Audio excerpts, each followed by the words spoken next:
Hey, y'all, it's your girl Millie Chan. Let's get into some hot topics. Let's go. So after our live today, Wendy, Pam, and Eddie put out a joint statement from their legal team, right? Basically, they're saying that the police failed to properly investigate the initial burglary. They feel like it's clear bias and it's unjust. And they're saying that they heard nothing for 18 months, but they have been cooperating. They've asked for updates and have not gotten them. They talked about other real housewives who have put their travels on social media and nobody has faced this type of scrutiny or criminal charges. What is most disturbing is that the state appears to have begun investigating only after charging the Osefos, which is highly irregular approach that raises serious concerns about motives and fairness. In this one, the Osefos have never used an alias on any financial application. The allegation is false and misleading. Such names were used for the delivery of packages following their lawful purchase to safeguard the identity of very public figures. The defense is confident the court will prevent any further violation of the Osefos' right to fair trial. So, and then Wendy made this statement down here because it's out that they go under Pam and Eddie. I don't know why Eddie didn't get another name. But this is their legal, the statement from the legal team. What y'all think about it? Speaking of jail, child, Pras is going to jail for 14 years behind this $64 million conspiracy case. The judge probably would have been a little lighter on him, but they said he showed no remorse. He looks like he didn't show any remorse. This is crazy. Had the best album, wanted just so talented, and you going to jail for 14 years. Okay. So if you needed to know, Pras's role in an international conspiracy scheme that has rocked the industry and political world for years, he has to pay $64 million to the U.S. government, one of the largest financial penalties ever imposed on a hip-hop figure. Let's keep going. Shout out to Housewives from a Housewife. So Angel is doing, I guess, a little tour where she's talking to different people about what she thinks about the ladies on the Real Housewives of Potomac. She had a lot to say about Ashley. She said Ashley is riding coattails. I did agree with everything she said about Ashley. But the thing is, Angel did not give me what I thought she was going to give me in the beginning. So when she says things, it does make her look a little different. She's here talking about her relationship with Kay, and she said that, whatever we see on TV is that, and they've gone back a long way. And to go up for somebody you just knew, just a couple of years, she said that they have a strong relationship, but I feel like Kay played in her face a little bit. And I feel like she cowered to Kay. Does that make sense? Let me know what you think. Child, when I tell you Stormmy is out here being Miss TikTok, Stormmy is being Miss TikTok. Do you understand me? So Stormmy is around here. She is teaching people how to sell on TikTok. Hence, Judy. So Judy this is Brett right here hugging Judy. Judy had a goal of $35,000, and she told Stormmy she was going to do something. Stormmy said, do you know how much she sold? Child, Judy sold $200,000 of product. And this is the first time she's working with Stormmy. Stormmy out here doing it. Do you understand me? She was so happy. Judy was so happy. She couldn't even believe it. I love that. I absolutely love that. My bad. I should have put this with the jail people.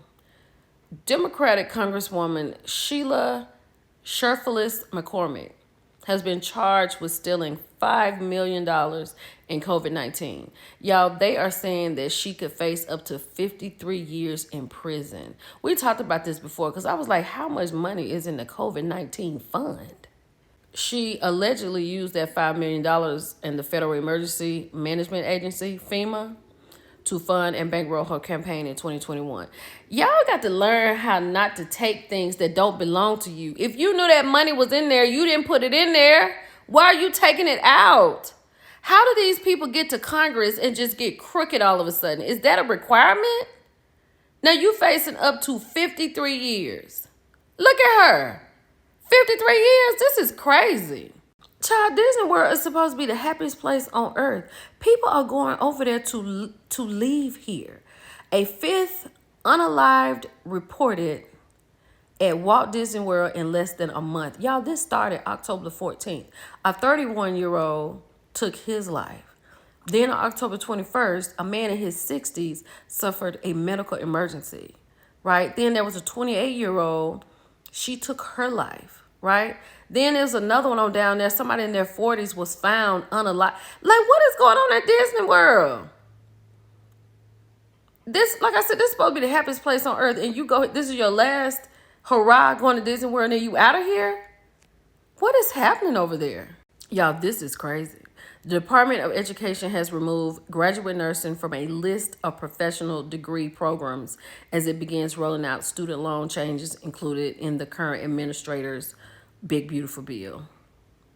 The rule change affects hundreds of thousands of students. More than 260,000 are currently enrolled in Bachelor of Science in Nursing programs, and around 42,000 are enrolled in associate degree in nursing programs.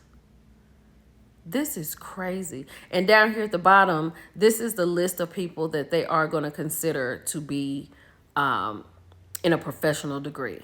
Like you have podiatry, chiropractic, like this. Why not nursing? Nurses are important. This is going to affect a lot of people. Now, if you need a little side job, because the holidays coming up, baby, I don't know how real this is, but this lady right here, Monique Jeremiah, has an insane side hustle. She is renting half of her bed and cuddles to a customer. Allegedly, she has made over $50,000 by doing this. I'm just saying, if you need a little change, here's an idea. I haven't formally done this, but congratulations to Cardi, right, and Stefan. They have a sweet baby boy. He's wrapped up in Patriots gear. It's so sweet. I love this. I just love babies. I know how people may feel about it. It's wild behavior for Cardi to have had this man's baby, and she is still legally married to another man. But we're here now, and he's so sweet. Child, you remember when I was talking about the Housewives earlier today? Well, Erika Jayne has found her a new sponsor. This is him, Jim Wilkes. He is accused of stealing millions in COVID relief to fund Erika's lavish lifestyle. Like, Erika is the type. She looks like the type. You know what I'm saying? I'm not going to call it what it is, but I think y'all can figure out what I'm thinking. But she was a waitress when I think she's from New York or New Jersey, and she made her way out there to California, and she snagged her lawyer husband, who is now currently in prison, for funding her lifestyle. She's just one of those girls that's going to find a sponsor at all costs, and she found her one. Child, allegedly, he done got 2 PP loans, both for $2 million plus. The United States Small Business Administration forgave both the loans after they were under the impression that the money went towards the salaries for Jim's employees. But they actually allegedly went to invest in, or loan Erika Jayne and her team, and to pay attorneys to defend Erika Jayne and team in other lawsuits. At some point, you just got to stop. This is fantastic. Chadwick Boseman got his start on the Hollywood Walk of Fame. I love that. His wife was there. I saw some other people there, but I think this is just so amazing. He deserves this. I love that. Rest well, sir. This is his wife in the middle. Michael B. Jordan is there. And this is his co-star. She played his sister in Black Panther. I love it. I'm going to ease up on Clarissa. I'm easing up off Clarissa. After I heard her talk about herself instead of papoose, and it seemed like she was talking with sense on Club Shay Shay, she talked about her sexual abuse at 5 years old and how this man threatened to unalive her. She said that she blamed her mother for a very long time because she felt like her mother chose the man, and then she left to go live with her grandmother. And she said her grandmother taught her everything, how to cook, clean, fold clothes, wash clothes, and stuff like that. But it wasn't until she was 16 they started talking about it. And her mother said, no, I left him immediately, right? And people have said this girl has had a hard life. But I'm going to ease up. I want her to continue to do well, but I'm going to ease up. And shout out to Alcorn, honey. They're going to be in the Macy's Thanksgiving Day Parade. Bye, y'all.